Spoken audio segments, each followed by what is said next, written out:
How you doing, Black America? I'm back again to have a conversation with you. As a matter of fact, to have a very specific conversation with a very specific group of Black business entrepreneurs. You know, I've got a strategy that I have thought about and I think is the perfect outlet to create, to actually start the process, the initial, let me say, real strategic process of creating a Black New World Order. And the first thing I think that needs to be done is to first get the information out to the people. And in getting the information out to the people, what we do is we start a conversation about an idea and a plan to move forward an agenda. And mind you, this agenda is timely. It's time sensitive. So we want to move strategically. We want to move forward with forward thinking, motivated forward thinking. Now, what I'm trying to say is this. I looked around the nation. I have, of course, a blueprint for a plan for the salvation and empowerment, the economic, especially the economic empowerment of Black America. And this book is called, again, In God We Trust, A Black New World Order. Now, this book was written by myself after 40, 50 years of experience out here in the streets of America and in the life of being an entertainer and writing songs and being with a lot of known entertainers and artists, writers and singers, you know, throughout the United States for the last 30, 40, 50 years. Anyway, with that being said and experiencing the life that we have lived and studying a lot of it and starting to be very, very conscious about our race and being very thoughtful about the other races and considering, you know, trying to strike a balance and find a place where I could talk about this and not so much try to find blame in what anybody did in the past and not to dismiss it, but to talk about it and figure out where to go from here, because I think that's what's most important is the move that needs to be made. What is the thing to do to repair us financially, mentally, therapeutically, security wise, you know, just to be able to seek what the Declaration of Independence and the Constitution of the United States says, and that's life, liberty, and the pursuit of happiness. Well, in doing that, you know, I figured that if we could just get on a page, on a platform where we all stand and we all can say, okay, this is the move to make. And I think the first thing to do in doing that is to talk about what we plan to do. So in the book, that's what's in here. It's a conversation with you about a plan, about something that we can do. And regardless to anything else we probably should do, because we can always revise as we go. It's basic and it's a very simple plan. I'm going to read a little bit of it to you in just a moment. But the first thing I want to do is I want to make sure that I'm talking, that we understand exactly who I'm talking to. I am speaking to Black entrepreneurs across America, and a certain group, because you have a certain outlet and a place and a position to have the conversation about the plan and the agenda. And like I said, it's time sensitive. So let's consider that 10/10, 2015 is the Million Man March, and it looks like the 5 Million Man March. And at that march, it would be good if we as entrepreneurs, black entrepreneurs, businessmen across the nation would spread that information across the nation, and at the same time generate enough basic funds for the book itself and the information to be able to start the process. What do you mean by that, Ramondo? What I mean is this. Looking at black bookstores across the nation, I considered, I said, well, I'll just sell it through the black bookstores across the nation and then, generate the funds to be able to invest in the initial opening of a black bank. But after some research, I realized that we have less than 100 black bookstores across the nation. That's not nearly enough to distribute a book nationwide so that all black people on a basic level can read it, get it, have it, and let that be what makes you feel like this is the beginning of unity. Just by having the book means that it's like having a new Bible for Black America, because it's all about our salvation.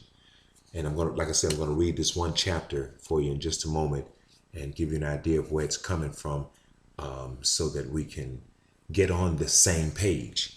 Now, so this group that I'm speaking of, this very specific group, they have an ability to talk to their customers, spend time with them, and discuss the idea. And then suggest to them to get the book and read it and pass the information on and pass that whole thing on to the point of us being able to sell as many, I'm going to say at the least in Black America, 42 million black people, at least 10 million copies. What does that do? Well, gross with the book retailing to our black public for $10, that would be $100 million. Gross. Then of course we have to pay for it. We have to pay our taxes on it, and I mean, when I say pay for it, pay for the manufacturing, the print, and the distribution, and that type of thing, and whatever taxes need to be paid.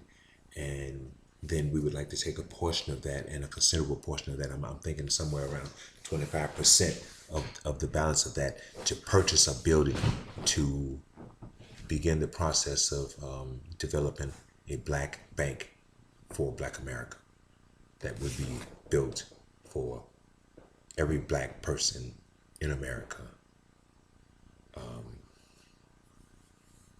African Americans in this United States. And that's what it would be about, so that we can have something that we can say, okay, well, this belongs to us. It kind of gives us a great unity just right there, just to know that every one of us, this building, belongs to us and is there for us. Not just to play games and act like it's there for us. It's really there for us, and it solves problems. It's not just there for the deposit of money and the withdrawal of money and the loaning of money and the paying back of money.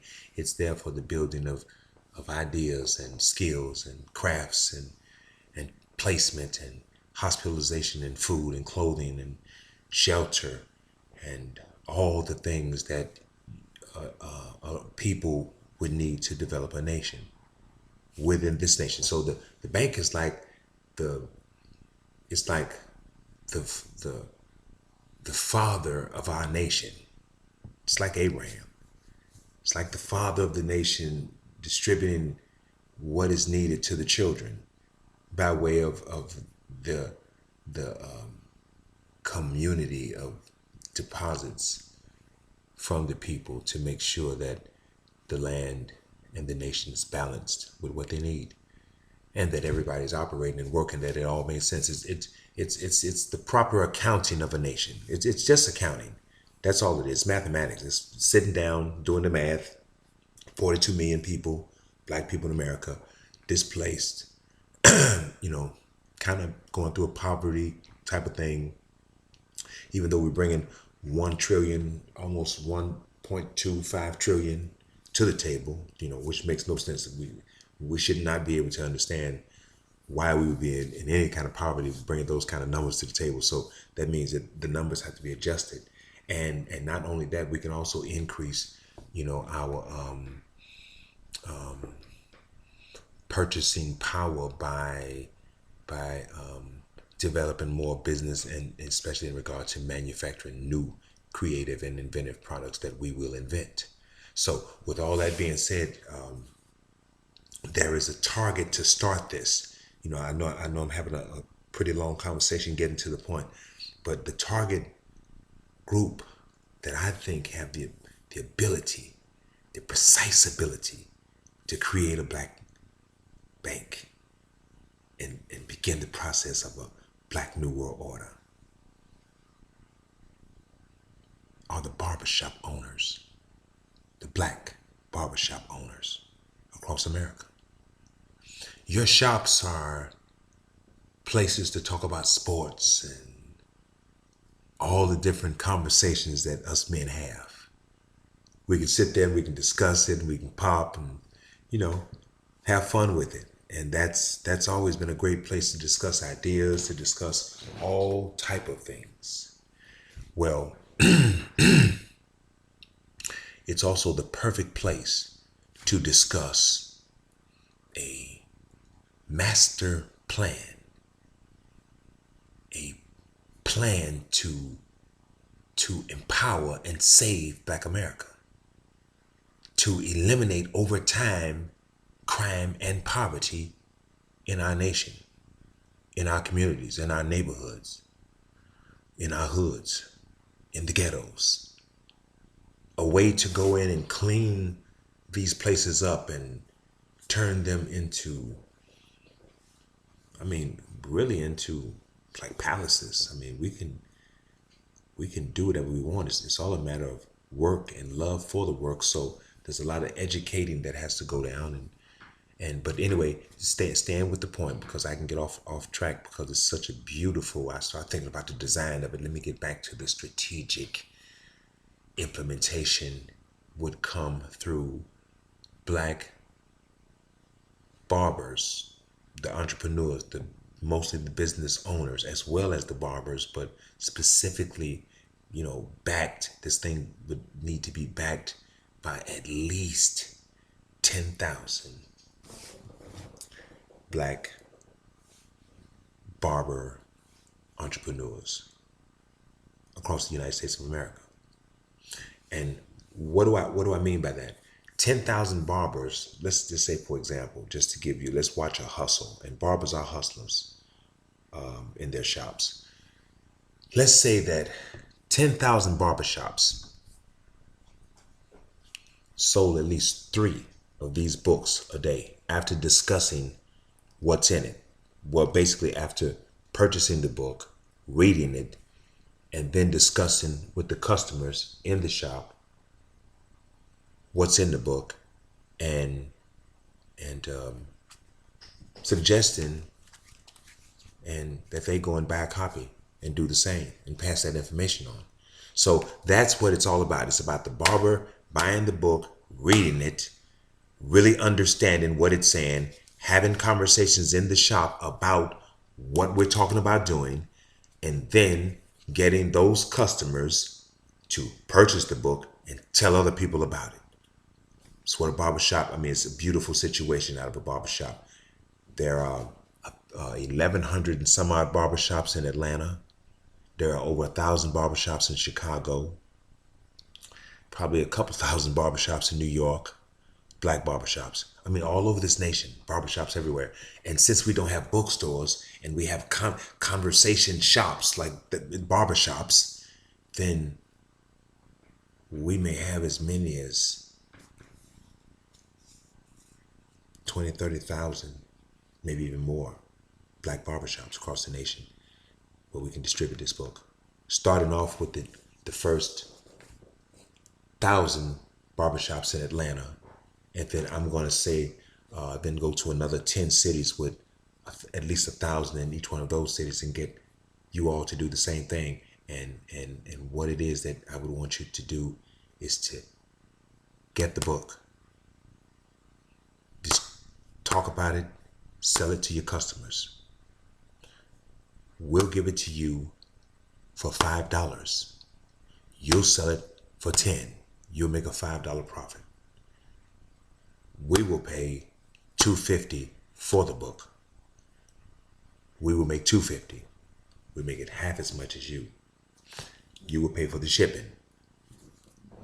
We would want you to take half of that profit and put it to the side and get it prepared to make a deposit into the Black Bank, because Black entrepreneur, business, barber, entrepreneur, we are saying to you to join this book club and push this book at least for 1 year until we have sold through 10,000 shops, 10 million copies. That's like selling 3 copies per day per shop to your customers.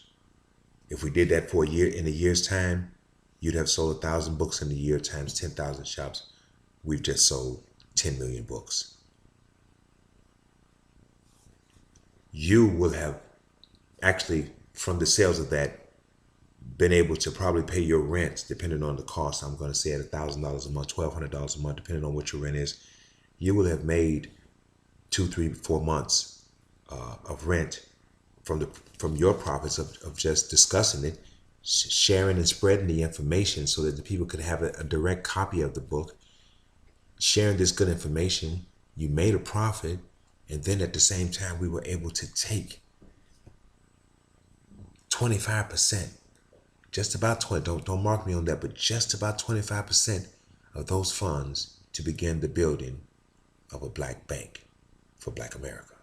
So what I'm saying is, just by getting the book, reading the book, talking about it in your shops, suggesting to the customers to purchase the book because you have copies of it, and spreading this word, we can build a Black Bank. So we build a bank by spreading good knowledge. And this bank is beneficial to our entire Black nation. And then we suggest that Black people start to deposit at least $100 or $1,000 into a Black business account. We get 1 million people to deposit $100, it's $100 million. Get 1 million people to deposit $1,000, that's $1 billion. This Black Bank will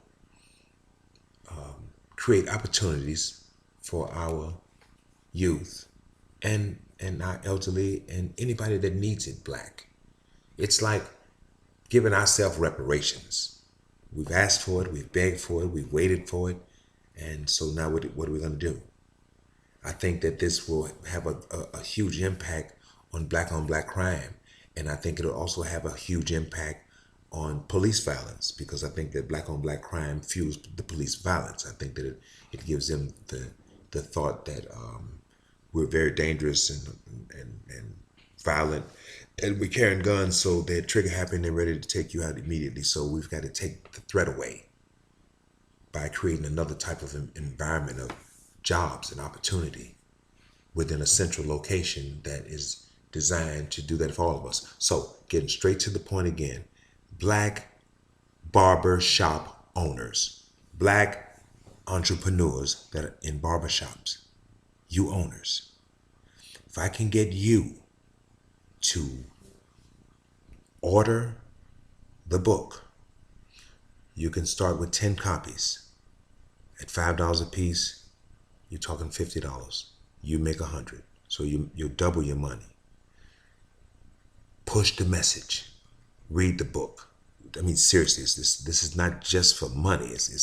It's got a double purpose here, and the main purpose is to understand the book and then talk about it and then get the people to buy it, because the buy-in is supporting and learning all at the same time. So it makes it happen.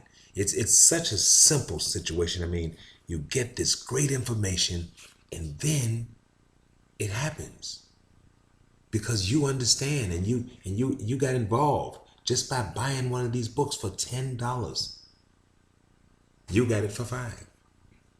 We had it manufactured for $2.50. All the way down the line, people made money and got information. It's a beautiful situation. Now, like I said, I'm talking to the black barbers of Black America. I need your support with this. If you will carry this book and talk about it and tell your customers about it and sell it to them, we can make a whole lot of money. We can create a black bank. We can buy up millions of acres of real estate and houses. We can create businesses, food stores, and schools, and all the things that a black nation that a nation needs to begin the process of empowering its people and bringing us out of crime and poverty. So I'm going to just give you an example of this particular chapter in the book. It's called, I want to read this to you because I think that this is where, I wrote the book in 2009. So this is where I think it should start. This particular chapter is called, let's see, you can see it.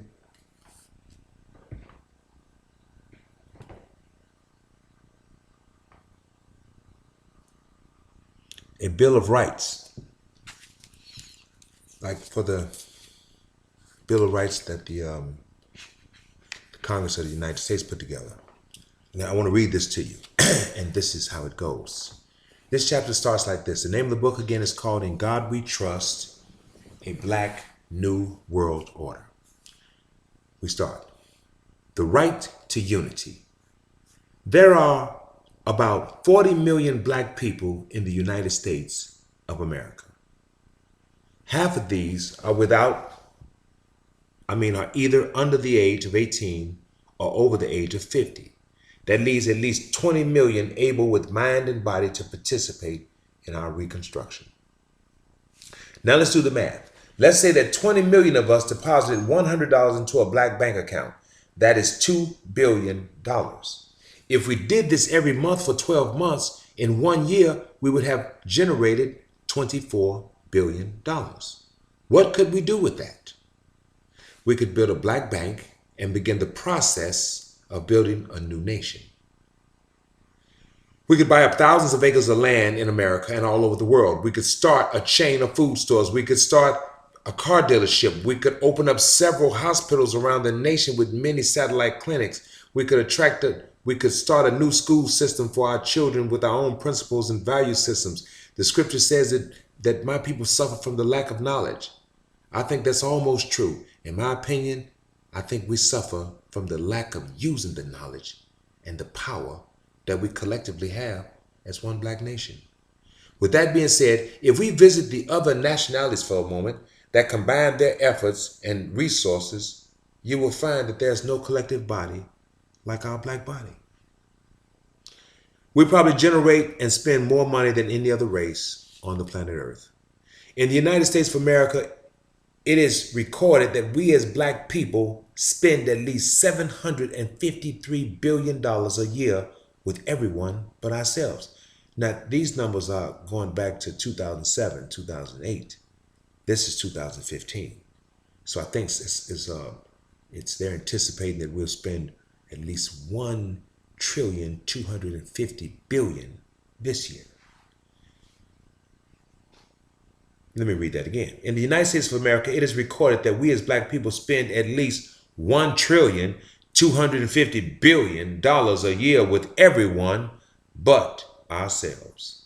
The whole world depends on us to spend our money. If we don't spend, nobody profits. That is proof that we don't need handouts from anybody. We are the people doing the handing out. We just won't hand it to each other. I would surmise that we are among the wealthiest people in the world. Now, either we don't know it or we are too ignorant to understand it. When you look at it, we are responsible for many technological inventions in this nation. We are the same people that are considered too lazy to invent and take care of ourselves. It is assumed that we would rather put our future and the future of our children in the hands of others that don't give a damn about us. Then we beg the others for a handout. Quite stupid, don't you think, Black America? Now, a good idea is one thing, and this is a good idea. But acting on a good idea is a completely different thing. Unlike most ideas of salvation, this one is equipped with a plan of action. All we have to do is act out the plan. The plan is not set in stone. The blueprint is wide open for revisions and creative ingenuousness from whoever can deliver it. But the most important step is to move now and without delay. What is the plan of action? The plan is to look at every aspect of the condition of black people in America and design an alternative for that condition while simultaneously building a bank that can finance those ideas and make them a benefit for all involved. As you can see, this takes more than money. It takes ingenuity, intelligence, and creativity. We must recreate our existence in the world and stimulate our people with a new powerful drive that will see this thing through. So, question. The book has a question. It says, what do we need to do to change the condition of a people that for over 400 years have been plagued with hate, envy, jealousy, poverty, crime, racism, and bitterness? The answer? Simple. A plan of action. Question. What kind of plan of action? Answer. A collective plan of action. We need an action plan that we can participate in to bring about a desired visible result, namely a black bank. Question. What is the main ingredient of a plan of action? Answer. Purpose. What is our purpose? Question. What is our purpose? Answer. Our purpose is to create a black new world order. That means that we got to get our stuff together. We're going to put our house in order. We're going to rearrange our finances. We're going to clean up the house. We're going to put our paperwork in order. We're going to make sure that everything's paid on time. We're going to make sure we at work on time. We're going to make sure that we respect one another. We're going to put our house in order. I'm breaking off from the book, but I just wanted to inject that. Question. What is our first step in creating a black new world order? Answer. Create a black new world economic order. Question. How do we create a black new world economic order? Answer. We combine our monetary resources to achieve greater value in our communities and in this nation. Question. How do we do that? First, we must make a decision on a date, a location, and who will receive the collection of funds. For example, let's say we choose July 4th as the date that 20 million blacks in this nation will deposit $100 into the new Black World Bank. Now let's pick a city. For example, Atlanta. And the person to receive the funds could be Oprah Winfrey, Tyler Perry, Minister Louis Farrakhan. I would say that we set up, we'll get deeper into this, but I'm going to finish out what the book is saying. I would say that we start to set up our government, our banking government, and request that President Barack Obama, when he decides to come off of the long vacation that he's going to take when he steps down from being the president of the United States, that he would come in and become the president of the Black Bank. And we set up a complete board of directors, and which would be considered something like a Congress and a House of Representatives, Senate and all that kind of stuff. So in the meantime, we could easily deposit the money because we intend to continue to do business with the United States government and the corporation. So we'll probably put the money in one of the banks, Chase, Bank of America, Wells Fargo. Anyway, to continue. Question, how do we do this? First, we make a decision on the date, the location, and who will receive the collection of funds. For example, we choose, let's say we choose July the 4th as the date that 20 million blacks in this nation will deposit $100 into the Black New World Bank. Now let's pick a city. Let's say Atlanta, Chicago. The person to receive the funds could be Oprah Winfrey, it could be Tyler Perry, it could be Barack Obama, it could be Minister Louis Farrakhan, it could be all of them combined together. And we know that people on that level have an idea of how to handle that type of money. And of course, it'll be national news. So it's not like anybody could do anything. We can make sure that we can trust our people. We don't have to let distrust stop this this wonderful movement of salvation. So, continuing with the book.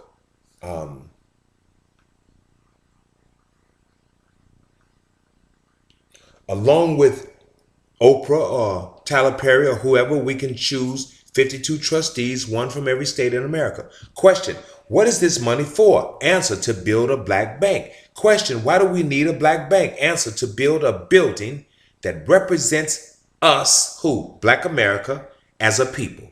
A central location where our combined wealth is stored and managed for the welfare of us all. It is our right to come together as one body and become that which we as black people have always desired to become, and that is one nation, under God, indivisible, with liberty and justice for all. Now, that was chapter 6, which was called A Bill of Rights for Black People. This is chapter 7. I'm going to go a little bit into this. I want to read this to you. And this chapter is called A Pledge of Allegiance, because we need to make a pledge of allegiance to our nation that we're going to do this, that we're going to make this deposit, this contribution, this donation. We're going to support this move. We're going to see this out. We're going to make sure that this happens. Why? Because it's for us, and it will be by us. It's not for me. It's for us. It's for Black America. Now let me read chapter 7. It says, to the Black Bank. Now let us make a pledge of allegiance to unite as one people. Now let's say, I pledge allegiance to the new Black Bank of the ex-United Slaves of America, and to these economics for which we stand, now one nation, under God, indivisible, with liberty and justice for all. Hypothetically speaking, let's just say a year has passed. Let's see what our allegiance could manifest. We have saved as a black nation $24 billion. How much would it cost to build a skyscraper building for our black bank? I really don't know, but I'm going to take a wild guess. Let's say $1 billion. That would be a pretty tall building and very beautiful. Now let's imagine that we have something we can finally say is ours. This is only the beginning of what our Pledge of Allegiance can produce. This building will unite us because it's something that we all can say is ours. This beautiful building belongs to Black America. Even though we talked about a year passing, we won't wait for the year to pass. The Black Bank needs to be built within the first year. We want to see the fruits of our labor in a year. We must do this in the first year. We have no time to procrastinate. The operative word for our divine pursuit is now. In reverse, that means won. When we do it now, that means we've won. Let's talk about the Black Bank. What is the function of this central entity other than the storing of money? Answer: the storing of information. The bank will be a treasure chest of knowledge and opportunity. This is a sanctuary for Black people all across this nation and the world. This is where we will go for our own education, where we will develop it, our own hospitalization, our own security for our welfare. This is our bank. Our Black Bank will have offices for every facet of our Black lives. Around the nation and around the world, we will have branch offices. If you have an idea, an invention, or a problem, this is where you can come to get real assistance. This will be our Black World Trade Center and Merchandise Mart. This bank will purchase land in America and around the world for our housing, for our food stores, for our hospitals, schools, farms, and rehabilitation centers to clean our people up and get them prepared to become a real nation, under God, indivisible, with liberty and justice for all. It's easy to say I pledge allegiance, but to do it is a completely different thing. But not to do it is a very ignorant thing. America has always said these words: I pledge allegiance to the flag of the United States of America and to the republic for which it stands, one nation under God, indivisible, with liberty and justice for all. But was this pledge including Black people? We all know the answer to that question. We now have a Black president, but does that change the condition of Black people in America? I think not. I think it is some kind of start for something, but it has not and does not change our condition. It is a consideration as a people, I mean, it is a consideration, but it does not change our condition as a people. We need a black bank. We need it right now. We can have one if we decide that's what we want to do. No one can stop us from having a black bank but us. Many of us may say, let's just wait on Jesus. He will save us. And I'll say, yeah, maybe. Right. But I think Jesus is waiting on us. I think it's time for us to save ourselves. Maybe if we start the work, Jesus will say and see that they're serious. Maybe then he will come and help to save us. Remember, weight broke the wagon and it'll break us if we don't get busy right now. As I said in the beginning, I am not prejudiced against white people, but I am focused on my black family first and foremost, and rightly so. We have a lot on our plate to accomplish. We also have a lot to do in our house, namely the black ghettos of these United States of America. That is the message. That is chapter 6 and chapter 7 of In God We Trust, A Black New World Order.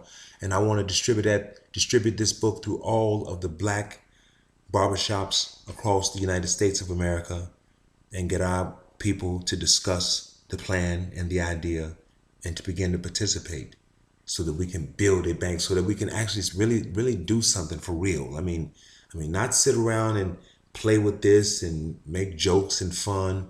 I mean, let's really do something. Let's let the world see our unity. Finally, one time, along with the Million Man March, let's blend all this in together. There are going to be 1 million black men that are going to come to Atlanta after the 5 Million Man March, 2 weeks after that date. So around the, let's see, the Million Man March is on the 10th. So around the 14th, we're going to have 1 million men right here in Atlanta. And I think that this is where we need to start the Black Bank, right here in Atlanta, Georgia. As a matter of fact, I intend to go around and talk to at least 1,000 of these black barbershop owners, these entrepreneurs, to carry the book and to support it and to help me to talk to the people and other barbers in other cities by sending out their testimonies about the book and about the plan, and getting the nation to participate so that we can move this thing all across this nation and the world. And make a loud noise. This is the 4th of July. Today is the 4th of July. We need to make this happen. I mean, here we go again. This is our Declaration of Independence. It's time for us to become an independent nation, even though we still live in this nation.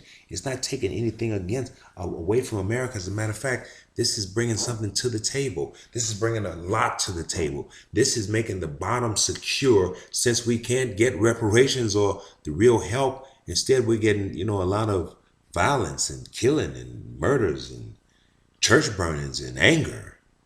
I think that if we have to make a decision at some point, what are we going to do? Are we going to continue to live in this fashion, or are we going to, if we sit down and just really have a conversation, even with white people, about what do we really want to do in this nation? We're not trying to just go and die. We're not trying to give up on life as black people. So I'm thinking that if we can't get along, then maybe we should separate for real. Let's get this dialogue down.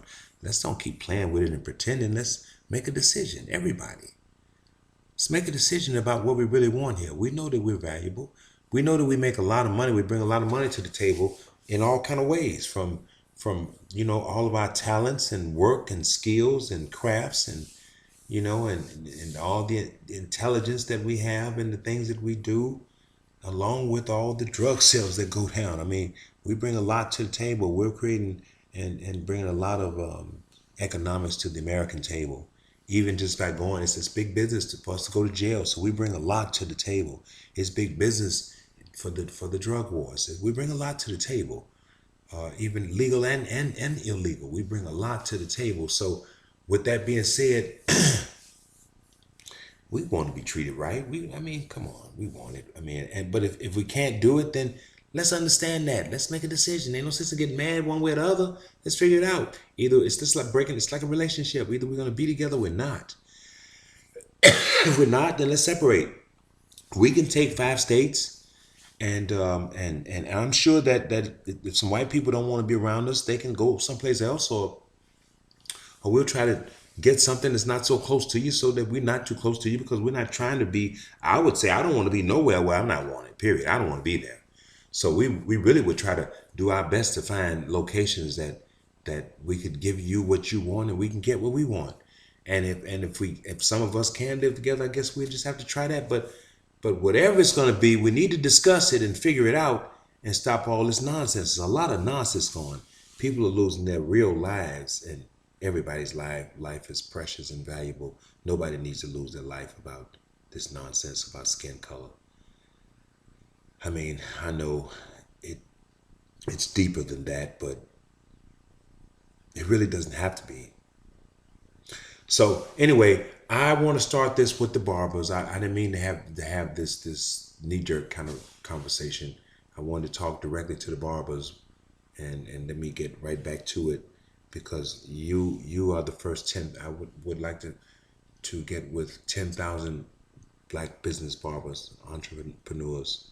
You are the 10,000. I would say the 10,000 saints. You would be those that support the Black Bank. You would be the first 10 that would imprint your handprint once we build that building into the wet concrete, saying that, yeah, we started this. And you would also be shareholders of the company. We would have 1 million shareholders, and you'd be the first 10,000 having one share of the company just by doing this. So it's great all the way around the board. I mean, some folks would say, well, hey, you sound like a lunatic. You're talking about billions and trillions of dollars. But how else are we supposed to think? What else are we supposed to talk about? Hundreds and thousands, maybe a few million? No, we got to get with the program. We got to get with the world program. The world program, the world circulates $1,000 trillion. You know, that's the circulation. That's the money circulation worldwide. So we've got to think like that. We can't keep thinking small. My father told me many years ago when I was a child, he said, if you think small, you live small. If you think big, you live big. It's not thinking greedy, it's thinking global. It's thinking worldwide. You've got to think like that if you're going to be a nation. How could you not? What can you think? You can't think streets and corners, neighborhoods. You can think community, but community, it could be as big as the whole nation. That is a community. It could be as big as the world, a world community. So when we get into community, that gets into a whole nother thing, because a community, that's I mean, that's different from a neighborhood. My brother taught me that. It's different from a neighborhood. A community is, because you come into unity, or community. So when you come into unity, that means that everybody's on the same page. So you're going to get some things done. You're going to cut some costs. You're going to make some profits. That's what happens when people are on the same page. Cut costs and make profit. When you're on the same page, you purchase strong, you cut costs, and you make profit. That's what being in unity does for any business. You got to be on the same page about the business. So what is the business? The bank would be built to purchase real estate, to create housing, to create jobs, then to create housing, because when you buy the property, most of it kind of distressed for the low, you got to repair it. So now you're going to create jobs for the same people that need them, that'll probably occupy the house eventually, and you'll buy that property at a low price, because you'll buy so many properties from a group of property holders, and that would allow you to make a profit, and then a decent little interest on it for a short period of time, and then the people can gain value at the same time better than they used to on a regular 30-year loan, even 15-year loan. We try to do those loans around 10 years, so people can gain equity into their homes a lot sooner in their lives, and become independent better and faster. And so our thing is to purchase homes and businesses and create new businesses and purchase property. That's what the bank does. It loans and it receives deposits, and then it invests. It makes money for its shareholders. So banking, if you're going to have a business, you can have a business. If you're going to have a nation, you have to have banking.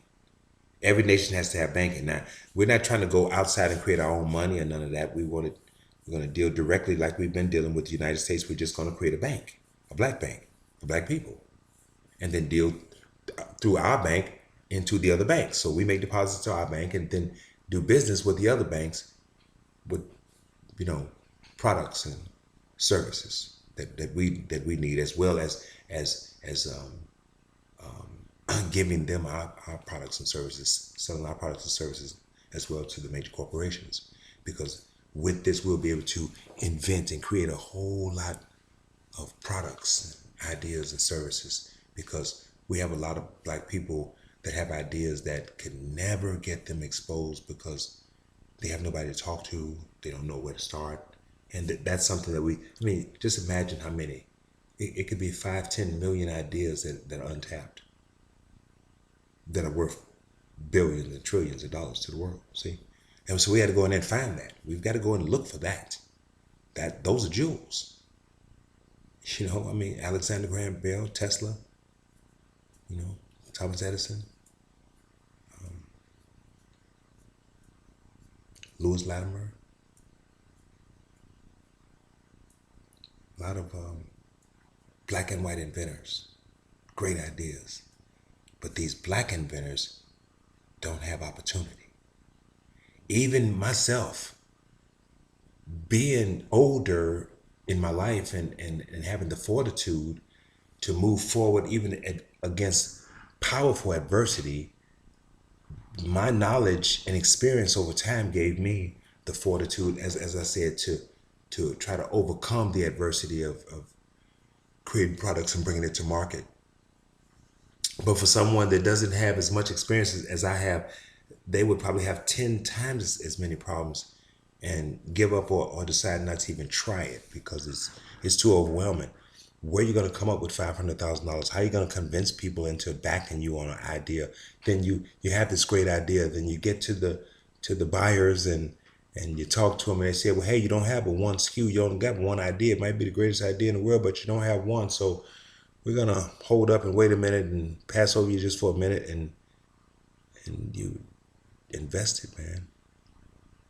And a little small business can't handle that.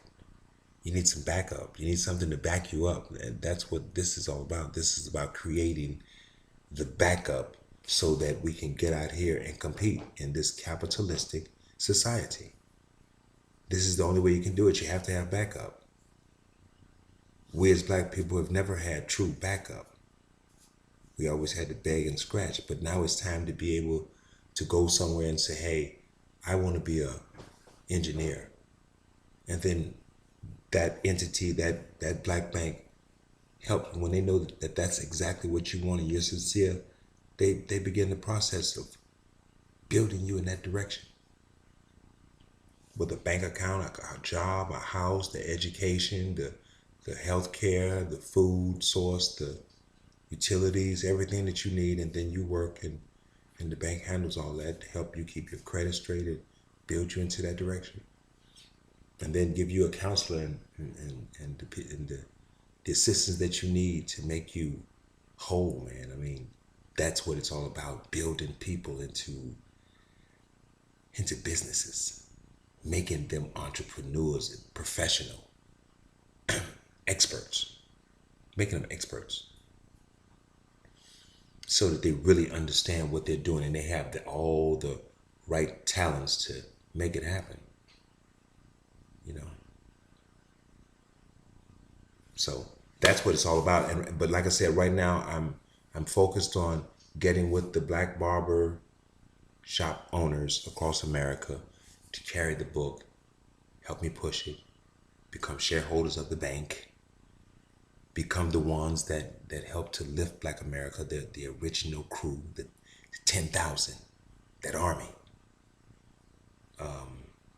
and help our people. And let's talk about, the conversation of what needs to be done, and start putting ideas in, and then go to our website and let people just start putting those ideas in of what they think. No disrespect, all just straight ideas and what you think, and then let's look at it, listen to it, categorize it, put it where it needs to be, and then weigh it and see what the people want. See, the truth is always in the voting. What do the people want? And we'll know, because they'll tell us. And then that's an agenda. That's how you develop an agenda, by listening to all these things that the people are saying, and then looking at the comparisons between the things that they're saying, how many things are the same, and then seeing, you know, which one weighs the heaviest on the people's heart, and that's where we need to go. And still considering all things. So it's important that we unite, as you can see, for many different reasons: talent, information, creativity, economics, health, food. I mean, just so many different reasons. Security. There's so many reasons for us to do this. And this beginning group, I'm letting you know that you will be the beginning group. You will be the venue for us to get the information out and to develop the resources in capital to start a black bank in Atlanta. I am actually and honestly thinking about the entire Greenbrier Plaza and the Magic Johnson Theater as the location. We're probably speaking as much as, with everything done, I'm going to say somewhere between 100 to 200 million dollars. So we're not thinking small, we're thinking big. We're knowing that we can make this happen because with 1 million depositors to a black bank, with $1,000, that's $1 billion. So if we need 200 million to buy that whole plaza, build the bank, create the complete environment of education and manufacturing right there in that area, with a ton of brand new jobs that we just bought and property that's been purchased, then it would seem like to me that this makes a lot of sense. 200 million and we just brought in $1 billion, and then this credit that we developed. So, you know, it's a lot we can do. This is a beautiful arrangement of sorts, and I think that we should take advantage of it, not play with it. Don't sit around and think. Let's stop thinking about little things. Let's start thinking about real life, real national and worldwide life. Let's become a nation, Black America. We've got the creativity. We've got all the ingredients. The only thing that we don't have is, I guess, enough love for each other to want to do it. And we do have enough hate for each other to keep ourselves apart. And as you can see, we're learning love because of all the violence that's coming against us. That's what's bringing us together. Look at the reason we're coming together. We're coming together because we're being attacked, and we feel like that we've got to protect each other. So that's making us get the feeling of wanting to protect each other, and scream out and shout and march and, you know, protest. But even when we do these things to each other, there is no screaming out, no protest. So we've got to change that complete process of ridiculous thought. We've got to come up with a new way of operating, a black new world order. We've got to put our house in order. And I've talked long enough on this. I need the black barbers to do this with me. This tape is this particular video is for you to consider, and it's not that big a deal. You make money, you become a shareholder, you get the message out, you make the bank happen. You're the perfect source. You're even better than a bookstore. You're a bookstore that cuts hair and makes people beautiful at the same time. So you got to read the book yourself to really understand it, and then I need to make sure that it's in your heart that you understand it. So when you're talking about it, people will say, "Yeah, I want to read that book. I'm gonna buy that." And then it's just $10 for them, $5 for you, $2.50 for us. Let's do this, Black America. Black businessmen in America, black barbers of America. You be the salvation for America. You can do it. You have the platform, you have the position, because you have the place. You got him in a chair. You're talking to him. You're cutting his hair. He's listening to you. He trusts you. We know he trusts you because you got a razor on his neck and on his throat. So, and you're doing things. You're making this man look good for his woman, and sometimes some women for their men, and all other kind of things that you do. You do some wonderful work in beautifying your people. So beautify their mind with it. I mean, I know that you're talking about a lot of sports and that's good, but let's talk about some repair of a nation, so that when we're watching the sports, we can know that there aren't any black people homeless. There aren't any black people worried about poverty. There aren't any black people without jobs or a place to stay or some money in their account, their bank account. There aren't any black people that aren't taken care of. We got to take care of each other, man. This is so important. Listen, I'm not. This is so important, Black America, Black men of America, Black businessmen of America. My group, entrepreneurs, Black barbers of America. You have the ability by simply purchasing this book, reading it, and then ordering the book, selling it after talking to your customers, selling it to them, making you some money, getting the knowledge out, and building a bank all at the same time. A black, beautiful, shiny bank. We want to make it look like marble. We want to make it beautiful. We can just walk around it and just look at it and say, not like an image, not anything, not like the Hebrew Israelites making some type of altar or idol. No, not like that. Not a place of something to use as in something to imitate God. No, something to give us a place of unity, a place that we can go to and say, hey, this is ours, because it's just the beginning. After this, we will spread all over the nation with businesses. It's the beginning business. It's like the White House. It's the Black House. It's a black bank. So, and as you notice how that has united white people, the fact that they have a White House, you never had nothing. You never had no Black House. So you don't have nothing to be united to. Even if you try to unite to the White House, you know that you still just a secondary kind of, you're in a secondary kind of situation at the White House, because they don't say nothing about the Black House. Even though it's got a black man in the White House, it still kind of alienates you from the White House. And you can tell that because even the black man in the White House is catching hell in that house. Now, that's not to put white America down, but we still are living with a great amount of prejudice and hate for blacks. And we all know that.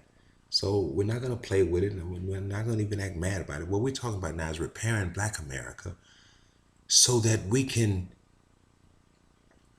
eliminate some of the anger, not only from white America, but from our own selves against ourselves, because I think that's where it starts. I think if we can develop love for ourselves by understanding our condition and doing something about it, that everybody will look at us with respect, including ourselves. And I think that's what's important, and that's what I got here.